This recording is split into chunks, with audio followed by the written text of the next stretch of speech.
Amel a 50 ans et demain, Chef de file de la politique d'aménagement du territoire et du plan local de l'habitat, la MEL porte plus d'une centaine de projets urbains et poursuit un objectif de construction de 6000 logements par an. Elle soutient aussi la rénovation de l'habitat ancien, tant en matière de confort que de qualité énergétique, dans une optique de meilleure solidarité et de cohésion territoriale. Comment transformer le territoire, résorber un nombre conséquent de friches et répondre à la demande de logement? Ce sont les questions posées à Dominique Givois, directeur général de la SEM Ville Renouvelée. La MEL porte directement ou via des sociétés d'aménagement de nombreux projets urbains.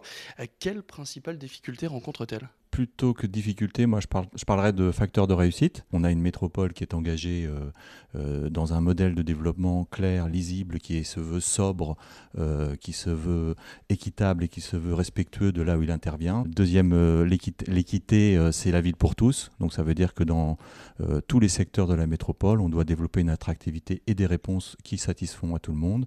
On a une métropole aujourd'hui européenne de Lille qui se caractérise par des tissus urbains très très différenciés. C'est une qualité et ça veut dire que chaque projet se contextualise et donc c'est un projet métropolitain aujourd'hui qui est mis en œuvre au travers des grands projets urbains. Chaque année, la MEL construit 6000 logements. Les besoins sont-ils aussi importants? Aujourd'hui, on peut souligner 3 à 4 facteurs qui contribuent à cette nécessité de produire en permanence du logement. La croissance démographique de la métropole, qui n'est pas très importante, mais qui est malgré tout justifie au moins la moitié du programme de logement aujourd'hui enclenché.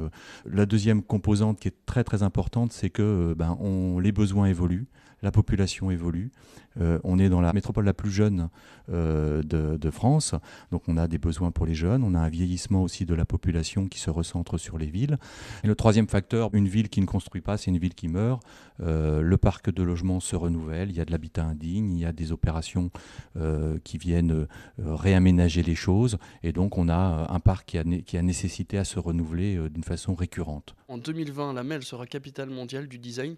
Comment ça peut se traduire en matière de logement? S'il y a un sujet sur lequel on peut travailler dans une démarche design, dans une démarche expérimentale, comment on peut améliorer les choses par rapport aux attentes, aux besoins de chacun, c'est bien le logement. On voit déjà fleurir pas mal d'initiatives et d'idées. Donc oui, le logement, l'habitat est un des champs essentiels d'expérimentation de la démarche capitale mondiale du design 2018-2020. Voilà. Merci beaucoup, Dominique Givois.